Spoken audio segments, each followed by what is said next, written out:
And hello, welcome to Open, the show that opens the Bronx and the rest of the world right to you. I am Daren Jaime.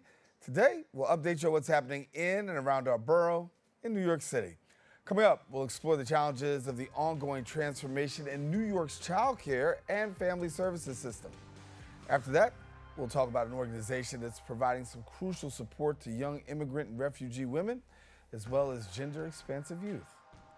Finally, we'll learn how one program is shaping future athletes and leaders through structured training, team building, and physical fitness activities. So stay tuned because all this and much more is heading your way, because right now we're officially open.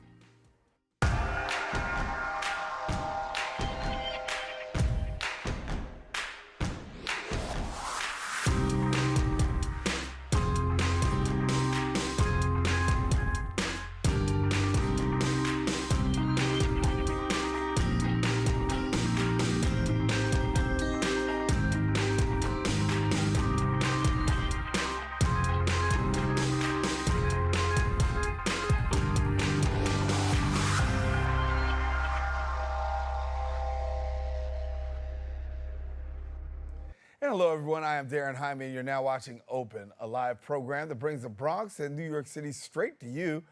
We also want to welcome our viewers to the Manhattan Neighborhood Network, as Open is being broadcast simultaneously on MNN's channels. You can stay connected to us on all of our social media platforms at BronxNet TV. Some things have been going on through the past week. We'll take you through it with some Bronx updates.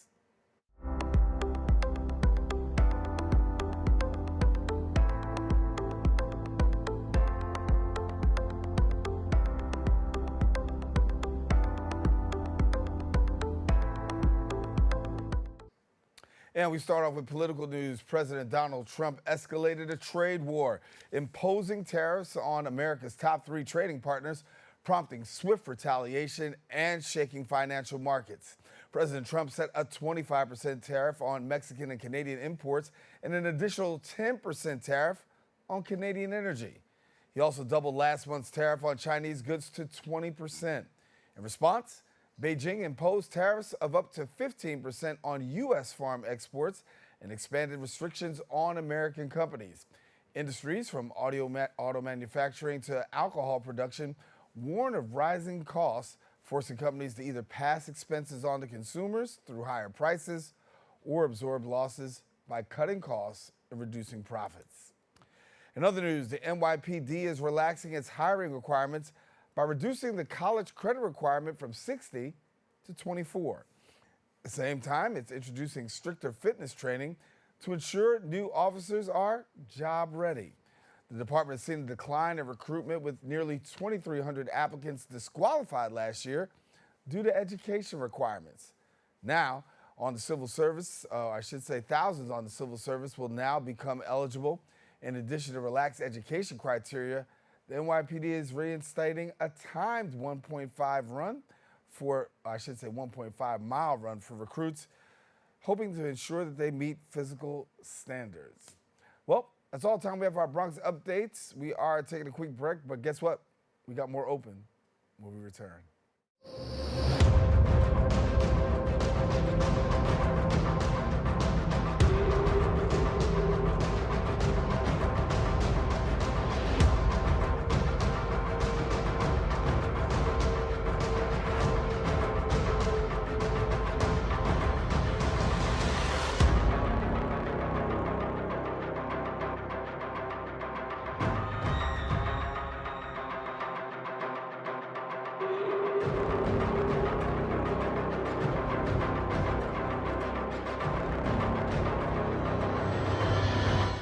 And we are back. For many young immigrant and refugee women, navigating life in a new country comes with countless challenges, from finding a sense of belonging, legal hurdles, and accessing the support they need to thrive.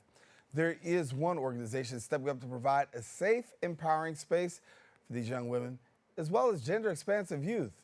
Now, through free legal aid, mental health advocacy, leadership training, and community building, they're fostering resilience and creating pathways for brighter futures. And join me now to share more from the Brave House, our leadership advocate, Yaniel, Wynter, and then we've also got mental health advocate, Dumas. And thank you so much for being with us. Right on. Thank you so much for having us. Glad to have you. We're Glad to have you. be here. And talking about like the climate, we all know the climate that's going on right now, and a lot of pressure being felt by so many people. What's it like under your doors right now? That's a great question, and a question that we're getting a lot these days. How are you responding to the new administration? How are people feeling? What's the vibe? And the way that we are responding is staying consistent. We, like you said, are providing legal services and also mental health services, and also spaces for community and having a good time for young people who are understandably going through a lot of personal stressors outside of what's happening in the political climate around them. So a big part of what we're focusing on right now is fostering safe spaces where people can feel comfortable and also get the support that they need and get the questions that they're having about their legal status or what have you answered. Yeah. And yeah, talk to me a little bit about immigrants, right? Because that's the core, that's the talk of the day, the quota that's trying to be reached by ICE, and we know that things are going on there. When you talk about immigrants, when you talk about young ladies, there's some challenges there. So when you look at it, what challenges do you come up with? Yeah, so as you said, for anyone coming to a new country, it's a very unique experience. And for our young people, it can be particularly overwhelming, especially as they're still navigating life. They're transitioning from a young person into adulthood. So we have the issue of just finding safe spaces, permanent homes where our young people can live. There's a language barrier. A lot of the times, immigrant young people don't speak or speak little to no English. There are economic issues with finding jobs or enrolling in job training programs, because a lot of the times their work authorizations or their work experiences outside of the U.S. I'm sorry, I don't. No, you're doing good. I got you. I feel like I got side railed. That's not what I wanted to say. But you hit the nail on the head for me. Okay. And I want to talk about legal advocacy, right? Because it's huge. I think that a lot of immigrants right now really find the fact of getting legal services can sometimes be challenging and daunting. But I know that you guys do a great job of really trying to bridge that gap and take the pressure off. Yeah, there are a lot of, within that sector specifically, accessing legal services, there are a lot of specific barriers that our young people are facing. One is education and just information about their rights and about their status and about the options available to them toward a path toward citizenship. Another huge issue is cost, and also with that, a lack of ability to access a lot of the lower cost or free services that are available, because so many more people need them than there are funded, spots available for clients to get in. So we are trying to address as many of those as we can, and take in as many people as we can with our capacity to provide free services, to provide a lawyer who is responsive and who can answer your questions anytime that you have them. And who makes it really clear where you are in your process and what your rights are at each stage. Given the fact that we're in a divisive climate right now, and we know that the political, I should say the polarization of people is at the forefront, right? I think about the fact of people who need community and also that sense of belonging. And I know that you guys do a great job of really bringing that and fostering that sense of belonging. For you, talk to us about what that means for your client and how you as an agency really try to do that. Yeah, so we allow our members to guide each interaction. We acknowledge that each of our members bring a unique experience to the space, their unique identities are all valued within the space, and we allow them to guide our interactions, and we're there just as support as they make these decisions. We're constantly asking for feedback on what they want to see within our community, what we're doing, what we're not doing, and how we can make our services better. We are, for example, if we're hosting an event, we're asking them, what type of food do you want? Because who best knows what they want besides a young person? Right. So I would say we over-communicate. We're always asking, and we strategically implement those feedbacks into our programs. Yeah. And you have a young leadership board too, right? So for those persons who are on that board, what do they experience? Tell us about Youth Leadership Board. Yaniel has a lot of experience with, we call it just YLB around the office, but it's one of our coolest programs. Yes, definitely. So our Youth Leadership Board creates a safe space where our young people can come in, share ideas, provide future programming, what we call it wishful thinking, about what they would like to see around the Brave House. And most importantly, they are able to gain leadership skills and build on their confidence both personally and professionally. So this is a group of 12 young people. We get together every month. It's, as I said, a paid opportunity because we value their time and their feedback. The topics that we choose each month are chosen by the members, and we allow the members themselves to facilitate these meetings. In December, we had a workshop at Google where the Google facilitators, the Google staff volunteered that workshop. We are inviting our Youth Leadership Board members to our board meetings so they can gain information on like organizational strategies, and I think that's very important to build, those professional skills as they advance in their journeys. Yeah. So between the ages of 16 and 24? Yes. And so if somebody wants to participate, become a part, what's the criteria? Well, it's just that 16 to 24, being a young immigrant or first generation in this country, and being a young woman or a gender expansive youth. That's it. That's all. Yeah. Just come to us. That's it. That's all it takes. And I know also you do great work with new mothers. Yes, we work with new moms. We have about 40 moms in our community and about between 40 and 50 brave babies right now. And a lot of what that programming looks like has been support groups specifically for moms. We have a group chat on our private mobile app that's just for members, where moms can share about different resources or ask questions, or we can share about resources that are coming up for us.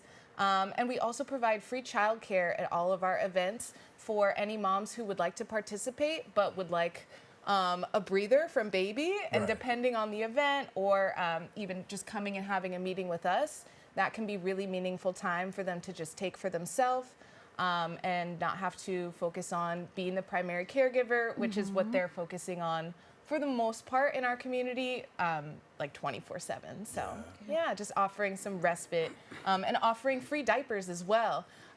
This is a really exciting one. We had an event recently in Harlem, and we gave away over 5,000 diapers on that day.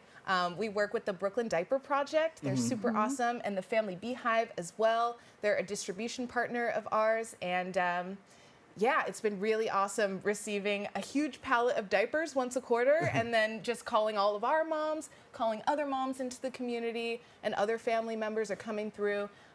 Just to pick up diapers. That's amazing. And when you look at the work that you do, obviously it's got to be rewarding from the fact that you're making a difference in so many people's lives.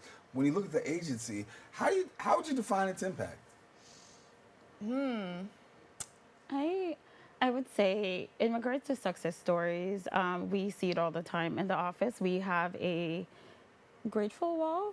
Yes. So where we're constantly tracking progress about our members. So if someone got a new job, it's written on a sticky note and just on that wall.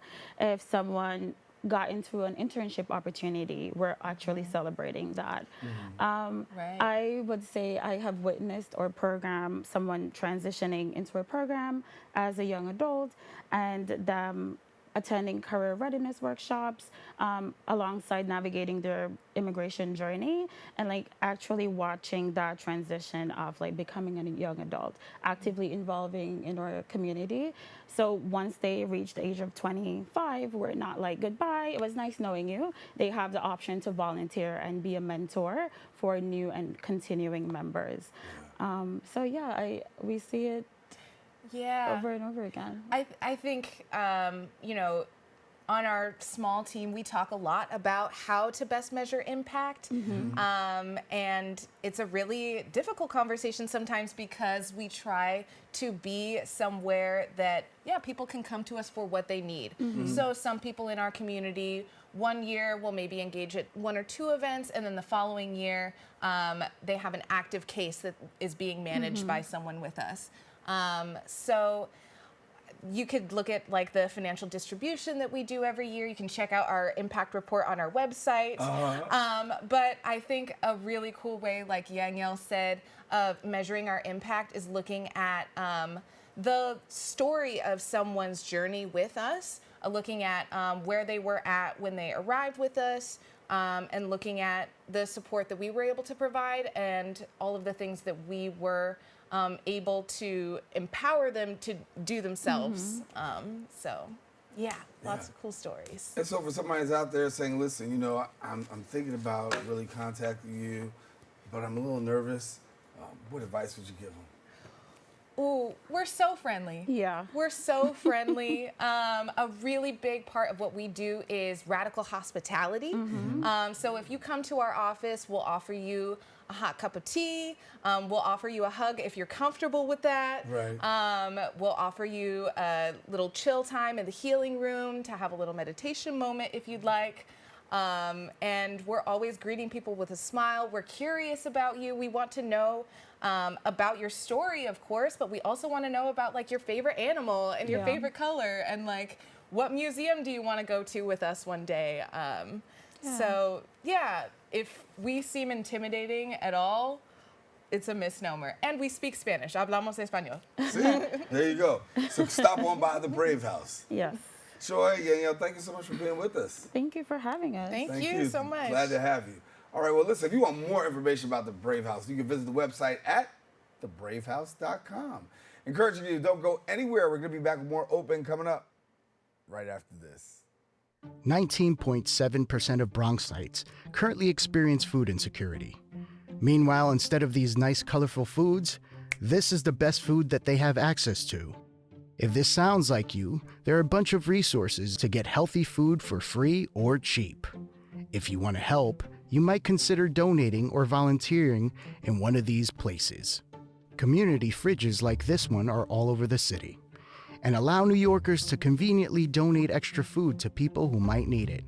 Go to this link and find your nearest one. Food banks and pop-up events like these provide millions of healthy meals to families in need. These organizations are distributing meals to Bronxites as we speak and are always accepting donations and volunteers.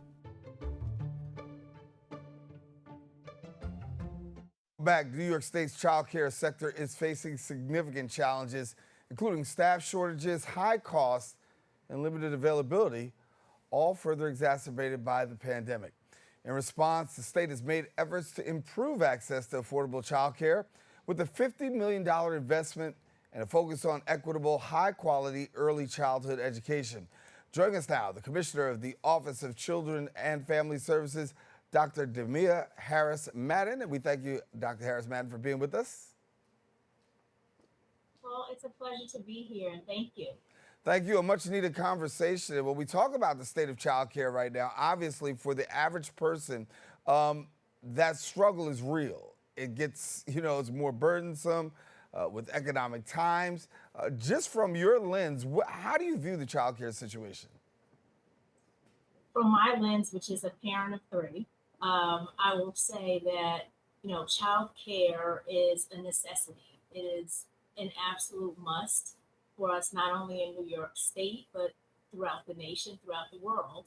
And, I have to say, in my short time here as the new commissioner of the Office of Children and Family Services, I am in awe and I'm extremely proud of what has been invested into this system. The governor has invested in 4 years, $7 billion to support our child care assistance programs. And so we can talk a little bit more about that, but just viscerally, my reaction is I'm excited. I'm excited that we're on a path to universal child care, which, other countries afford to their constituents, and New York should be no different. But that obviously takes lots of work. It takes lots of resources. And so we're here for it. We're ready to, move the needle. And I think we're doing that by investing in the way that we have. Well, talk to us a little bit about this, because you're talking about affordability, right? And we know that many families really struggle in this area of affordability. How is the state able to assist and deal with the fact of the affordability crisis? Certainly. Well, let's start with the fact that under the governor's leadership, we've been able to raise the federal maximum eligibility piece, right? So there is now, in comparison to the past, 85% of our state median income, which is used to determine eligibility. So what that means is that a family of four earning $108,000 has the ability to have access to childcare capped at 1%. So, back when I was raising my children, I didn't make nearly as much as $108,000. And, we were looking at the 40s in terms of income levels. Again, today, this governor has made sure that this is more affordable for working families. And for yourself, obviously, pretty new to the job, but yet and still not new to the issue at all. You know, and I know that there are these deserts out there, childcare deserts. How is the state tackling the fact that we've got these childcare deserts, and what are we doing about it? Certainly. So, throughout the years, there have been investments to build the capacity for places throughout the state that are clearly childcare deserts. There's been infrastructure grants. There's more in this current budget to the tune of 110 million for childcare construction and expansion. We know that we no longer have wait lists across New York State. Yay! I have to tell you, that's really exciting because when there's long lists of folks waiting to get into the system and access care, that's a problem. That means parents are having to make the choice and are forced to make the choice between work and staying home. So, the fact that we have increased the numbers in terms of in our CCAP program, for example, we have, I think, about 34% of an increase of children that have come into the system. And I know BronxNet reaches, your native Bronx folks. And so I want to just point out to you that, of the 100,000 across the state that are accessing care, the Bronx has the highest number of childcare programs out of all 5 boroughs. So that's something to applaud and something that's exciting as well. Yeah, and to know that we have that many childcare programs, the need is definitely there. I want to take a moment, if you will, and just switch gears for a moment. Talk a little bit about the work that you're doing with Child Protective Services. That falls under your umbrella as well. And as you look at Child Protective Services, I know you haven't been there for a while, but when you look at the state of Child Protective Services, what do you see? I see a system that's filled with really dedicated individuals. As you know, we have oversight, so we're not exactly boots on the ground.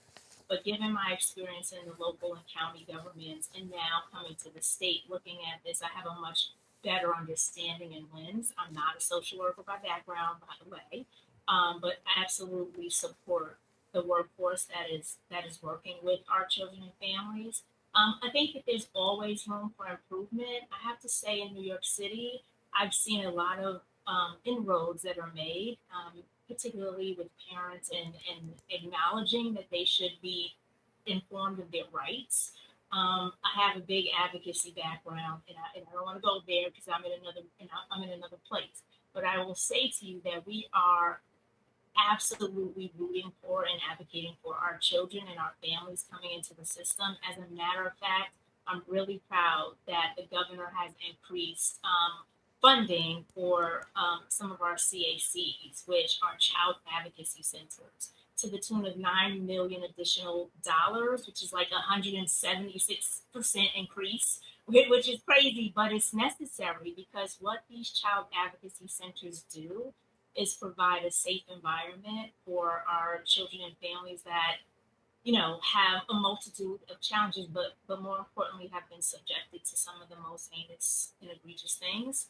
And so what the CACs do is really support with a multidisciplinary team comprised of mental health professionals, advocates, and victim assistance services, to really provide a child-friendly environment so that young people, I say young people interchangeably with children, but also their families are not re-traumatized over and over, having to tell their story. So that's just one example of where the governor is placing funding to further support. Right now, we have about 62 of the child advocacy centers, might be off by one or two, but the fact that we're expanding in that area really signals that we're trying our best to make sure that if a young person comes into our system, particularly those with higher acuity and needs, that they're being serviced and they're treated with respect and with a trauma-informed lens. Yeah.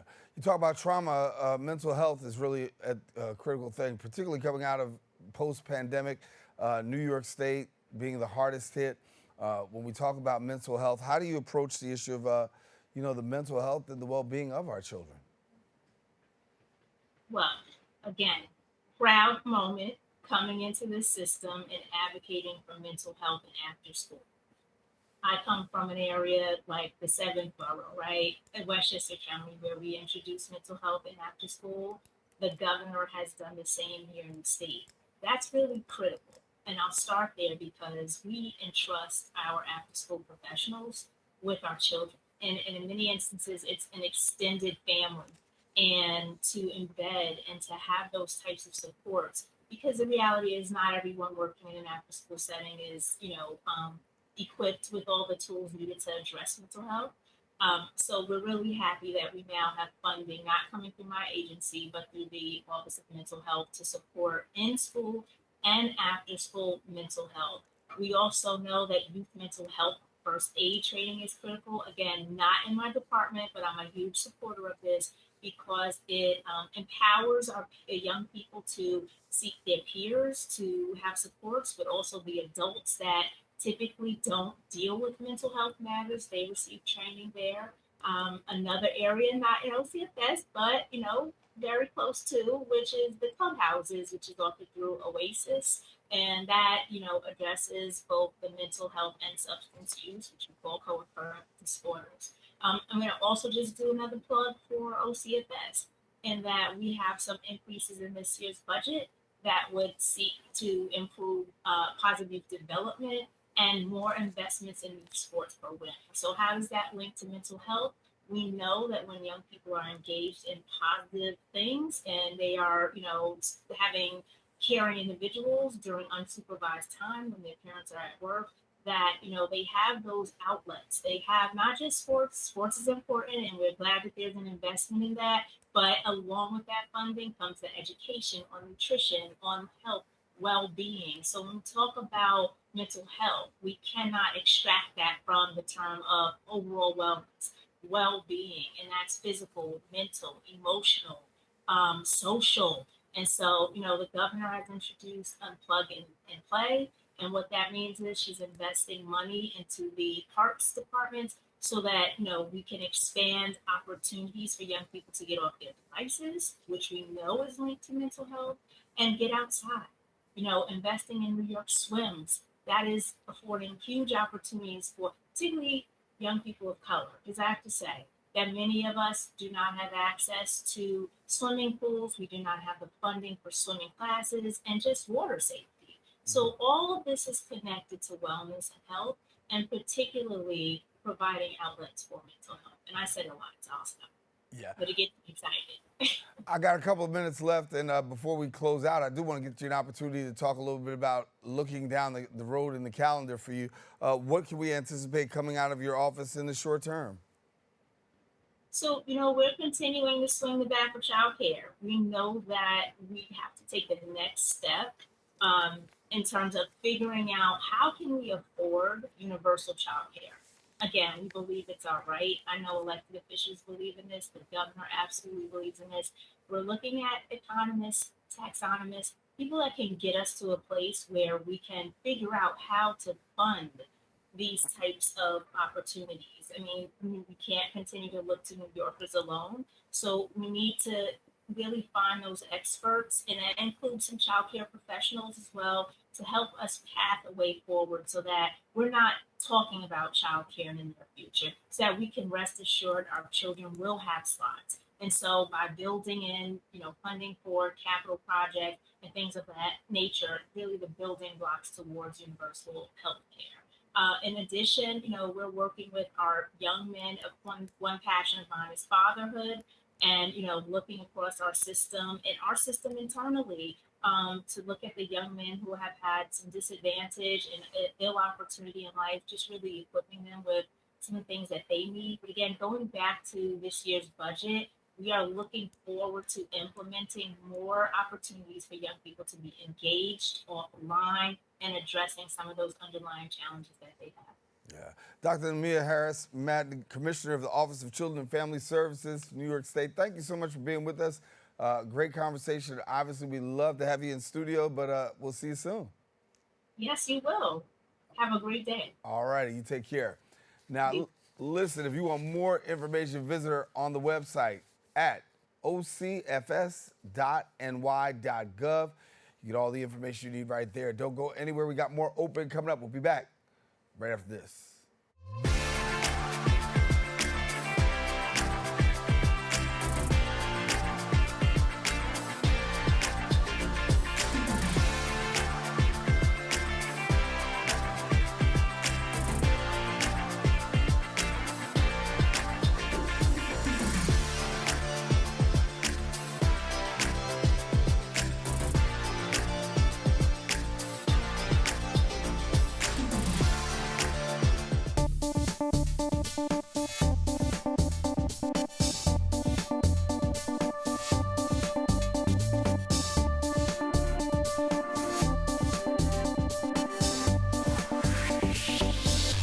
And we are back. For nearly a decade, Puppy Kitty NYC has been on a mission to rescue, rehabilitate, and rehome some of the most vulnerable animals in our community.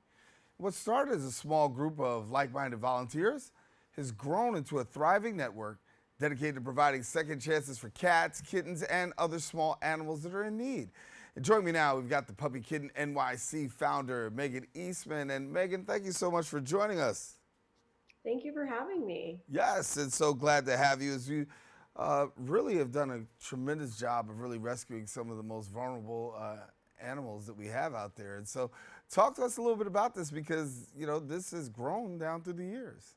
Yeah, well, New York City is experiencing a cat crisis. Mm-hmm. Oh, okay, you're still there. Okay, I'm here. All right, yeah, New York City is experiencing a cat crisis. There's overpopulation, the shelters are overcrowded, there's so many homeless animals on the street. So we are doing our best to assist with that and try to make a difference for as many cats as we can possible. Last year, we rescued over 800 cats and found 600 of them homes. Wow, amazing.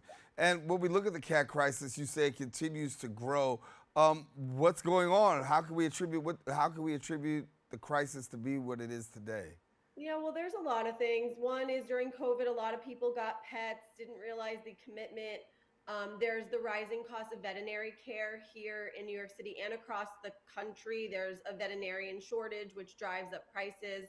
There's the acquiring of small mom and pop, small businesses is being taken over by corporate structures, and that's driving up prices, and it's really becoming unaffordable for regular people to have animals and pets, and when they get sick, people just can't afford it. And then there's also the housing crisis. It's very difficult. I'm sure everybody knows rent here is crazy, and it makes it really hard for pets and people to find apartments that have pets. So there's a lot of factors. And we talk about fostering. I mean, being a foster, one that adopts and being that foster parent, if you will, a lot of people are really going this route and saying, listen, I'll do that. But I do know that while there are a lot of people going that route, you still do need a lot more. Yeah, and fostering is a great way if you're worried about, the financial commitment of a pet. Fostering is a great way to still have that companionship without the financial burden, because if you foster through us, we cover everything. Any veterinary care and things like that. If you could supply food, that's great. If you can't, we also help with that for any of our fosters. And so for yourself, obviously seeing this crisis and knowing that this crisis is out there, trying to get more people on board, people are saying, hey, this is it's a lengthy process, but you do a great job of walking people through it. Thank you. Yeah, I mean, there's always something for everybody. We have, volunteer opportunities from 1 hour a week to, fostering, which is a longer term commitment. So if you're interested in volunteering in any way, I always like to tell people, share your talents with us. Whatever your talent might be, there's a way that we can spin it into helping animals. Yeah. And the community support is huge. Talk to us about, the community support and donations that you've received. Yeah, I mean, we wouldn't be able to do this without our supporters and without the community and without New Yorkers supporting us and adopting, donating. Animals really pull on people's heartstrings, and there are so many sad cases out there. And so I'm so thankful and grateful to everyone who supports us in this work that we do, because we wouldn't be able to do it without everyone supporting us. As you said, you got a share of sad cases that you probably could tell us, but talk to us about the good side, and what are some of the things that immediately come to mind when you think about, the brighter side of rescuing puppies?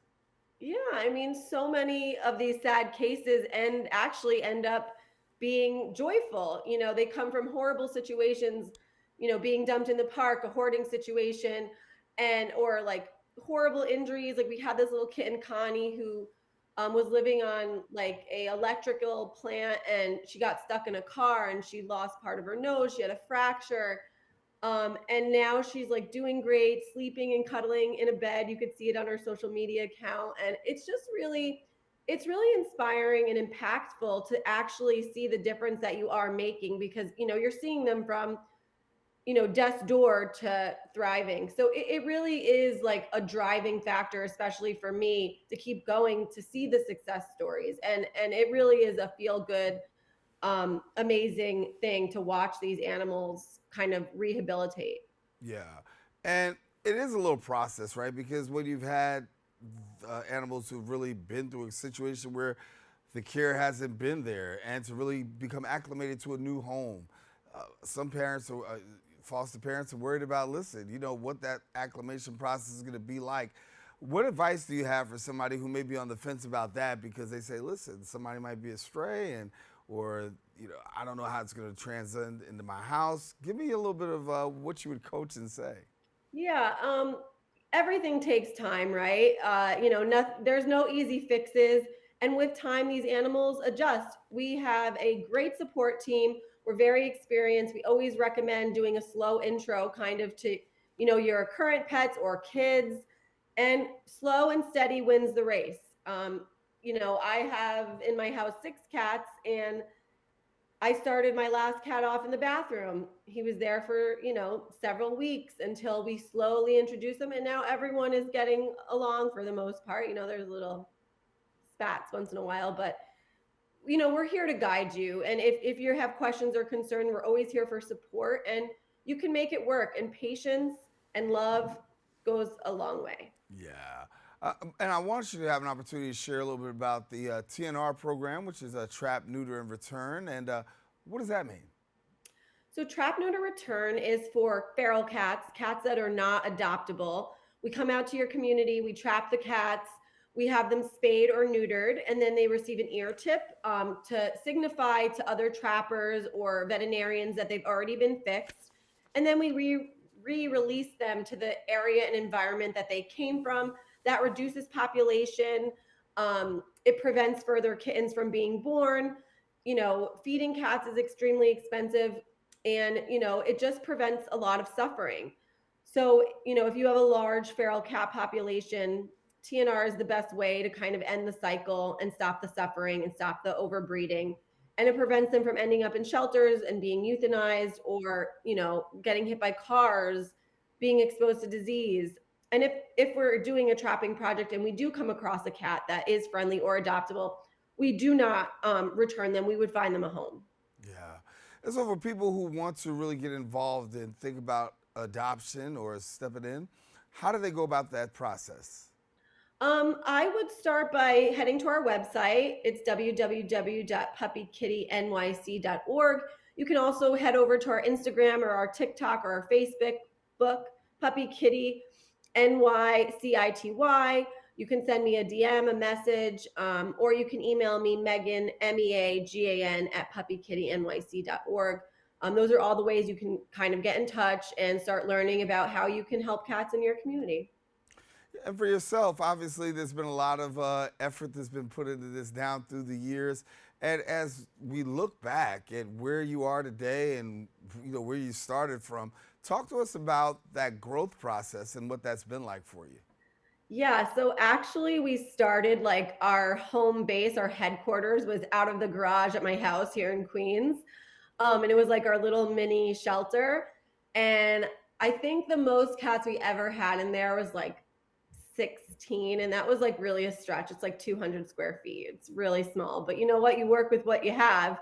So then slowly we moved into a 1,200 square feet foot shelter space, but we're also overgrowing that because just the need is so great. So it's been really, a slow transition, but I always said to myself when I was like in the garage, like, cramped, like, oh, I can't wait to get out of here. Now I'm saying the same thing about our new space because, the amount of cats, but it's been really cool. And to see us go from a garage to a space and then hopefully another larger space so we can help more has been, very, it's been cool.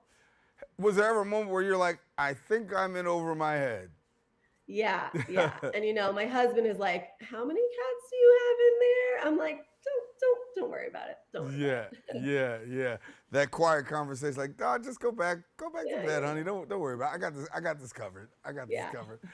And so, for people who are really taking advantage of this opportunity, really to enter into, a fostering relationship and taking animals in, for those persons that are actually out there doing it, talk to us about what the benefits are that you've seen happen for them.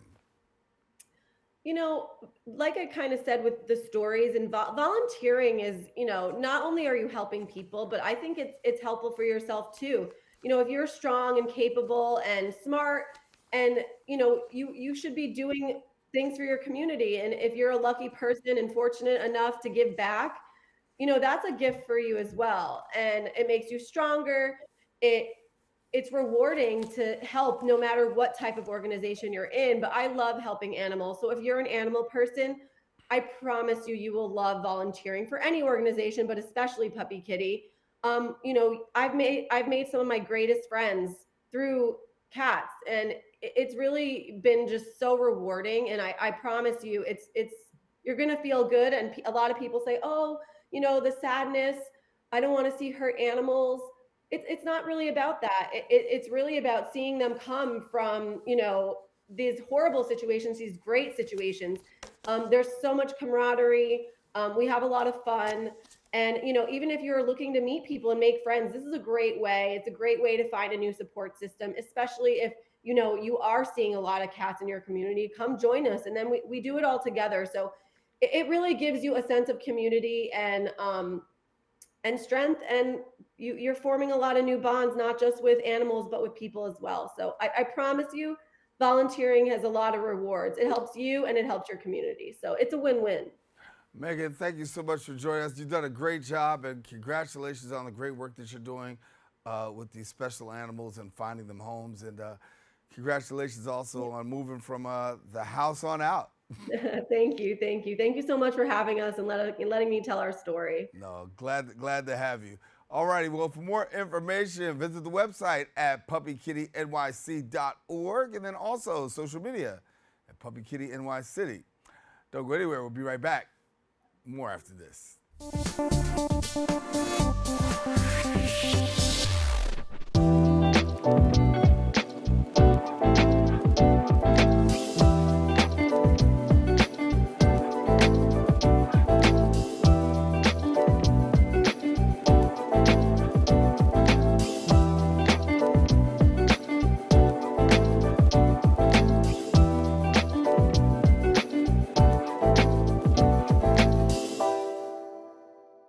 And welcome back. Lacrosse, it's becoming one of the fastest growing sports in the country, but access to the game hasn't always been equal. A new program is working to change that by bringing high quality training and opportunity to young athletes with a focus on skill development, teamwork, and leadership. This initiative is not only introducing the fundamentals of lacrosse, but also fostering a sense of community and inclusion. Joining me now is the executive director of Uptown Lacrosse, Bruce Lincoln. And Bruce, good to have you, brother. Hey, good to see you. How's everything? Everything's good, man. Everything is good. And I am glad to have you as we can talk about this here. And lacrosse is coming to the hood. Yeah, that's right. Yeah, that's what we say. That's right. We had our launch on the 22nd of February, and we had it at the Police Athletic League's Harlem Center at 119th Street, and there were 150 parents, kids, and guests. It was unbelievable. And for yourself, obviously, it's got to be a great feeling because of the simple fact that lacrosse has been your passion, right? Yes. And it's been what you've done. But we know, traditionally, not seen in circles and communities of color. But you have the opportunity to really bring it home. That's right. And the idea is to grow the sport and make it just like when I was growing up, you went to a rec league and you learned how to play lacrosse. So we're going to make it just that accessible to parents who want to bring their kids. And the kids can start as early as 3rd grade and can go up to 8th grade. But now at our event on the 22nd, there were some 2nd graders there. There were some 1st graders running around with sticks. Yeah. And to get started early, what does that mean in the life of a young person? What it means is within the context of a sport like lacrosse, you learn how to stick handle. And once you're adept at that, so in Baltimore, where I grew up, or in Long Island, where you get started in 1st grade, by 4th and 5th grade, if you can handle a stick, then you're really ready to learn the game. And we want to do that with our young people so they become adept stick handlers, and then the athleticism and the commitment to the game can allow them to grow. And you have a unique perspective, too, because in addition to it being, sports and athletics, you also talk about leadership development that comes through this. Share with us how leadership development is birthed out of this. Well, just the environment that you're in. So the kids, though they didn't know it, they're in a room filled with graduates of Princeton University, who is our university partner. We had the Howard Men's Lacrosse Club there. So you're around these kind of role models. So you get used to that. And that way, you don't have to so much push for excellence. You're in an environment that just gives rise to excellence. So that's the kind of trajectory that we want to place the kids in. When we look at kids today, obviously, a lot of them are involved in, athletics. To be in a sport such as lacrosse, knowing there are a lot of educational opportunities, scholarships, and admissions to athletic and educational opportunities that come through just being connected to the sport. For yourself, a little bit about your history. I basically played lacrosse at Towson High School. We were lacrosse hotbed back then. It's changed, after 50 years. But we went 13 years undefeated. My senior year, we won the state championship against Annapolis. I then went on to play lacrosse at Princeton University. So we were one of the top teams back then. We're not quite as good as they are today. But for me, it was an opportunity to have that level of educational opportunity. And then as my mother impressed upon me, it was important to give back. Right. So then after that, I basically had a career in both education and technology, working in Harlem. But a few years ago, I wanted to get re-involved with the sport. And so this is what gave rise to Uptown Lacrosse, specifically to make sure younger kids are able to play the game, learn the sport, and just have fun playing it. So you got the Harlem Lacrosse Academy. People will be able to learn. Uptown Lacrosse Academy. I should say Uptown Lacrosse Academy. People will be able to learn the sport there, right? And then at the same time, take part in the unique experience. From your perspective, what makes your work and the academy so unique? Well, basically, the kids will be able to just play this sport no different than you and I growing up when they would throw the basketballs out. And I'm trying to make it just that popular. Right. The other thing is they'll be exposed to just all types of people that otherwise they wouldn't have access to. But it's a family engagement. So it's the mothers, it's the fathers that are engaged in this program. And we do it with local community-based organizations. So the Uptown Lacrosse Academy will be at the Madison Square Boys and Girls Club on 155th Street. So you're gonna come there and you'll be able to use that soccer field. Then we have a really special event called Uptown L-Ball at the Rucker. L-Ball is, think 3-on-3 hoops meets lacrosse. And you basically play it on a basketball court, and it's a fast break game with 3-on-3 teams. So we're gonna do that at the Rucker. And we do that every year, fitting it inside the Rucker basketball tournament. So if you see a theme here, it's equating basketball, which we love in our community, Absolutely. to lacrosse, so that the kids see the tie-in. Are you surprised by the response that you're generating? Not really, but of course you're always surprised. I mean, my special moment was walking into the gym and seeing a first grader running around with the stick. I had just sort of envisioned the older kids with it, but to see that was really fantastic. And then the parents stayed for the entire day. Yeah, and we know exposure to sports, athletics at an early age has a propensity of actually seeing that young person develop in that way beyond, high school, right. college, stuff like that. When was it first introduced to you? Ninth grade, I saw my first lacrosse game, and I was like, whoa, that sport is cool. And what made it cool was when I knew the guy that they were showing on television. He was good friends with my cousin, and he was wearing high-top Adidas. Back in the day, there weren't a lot of leather sneakers back then, so that was kind of cool. So I saw that connection. Then when I got to Towson High School, kids were out playing lacrosse against the wall and not getting in trouble. So I'm like, wow, this is kind of a cool sport. So then that's how I got into the sport. And what happens is once you're introduced to the sport, you become passionate about it, you love it. Everybody loves the sport of lacrosse. You certainly become fit. Oh yeah, you have to be in shape. You have to be in shape there. Talk to me about the physical demand. Well, I mean, to be really good, like anything, you have to really work hard and make sure you can run. Basically, it's about running.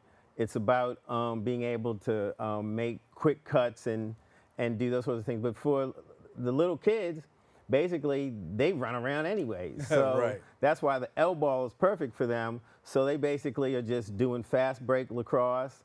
And they're at that age where it's not like it's hard work. Right. It's just fun. And that's the important part of this. We spoke with a gentleman by the name of Ed Clark, very famous lacrosse coach, and he stressed in our curriculum making sure that it's fun. So we want to make sure it's fun. The other thing I found out the other day talking to USA Lacrosse was this disturbing statistic that a great many kids by the age of 13 are turned off from organized sports. So there's a whole crisis in this country of engaging youth in sports. So the solution is to start earlier and earlier. So that's why we start with third grade. When you look at the fact that you have so many people walking away, but then you got a door that's open and people are coming through the door, obviously energetic, wanting to know a little bit more, wanting to know a little bit more about it. What is that glue that makes them want to stay? To say, listen, you know what? I'm gonna stick this thing out. I think feeling that you're able to catch and throw. So that's why we work on that early. And then I think the environment of having just top flight players who are just really nice people who are helping you learn those things. And as I said, it's a family environment, so the parents can come and stay while their kids are playing. It's not like one of these things where it's like drop your kid off and we've got them. It's come and spend time with us as well. And as I said, that's another reason why we're doing it in a community-based organization, so you feel a part of the community. It's got to be a great feeling for you, obviously, to see the fruition of this. But talk to me about how long this has been coming.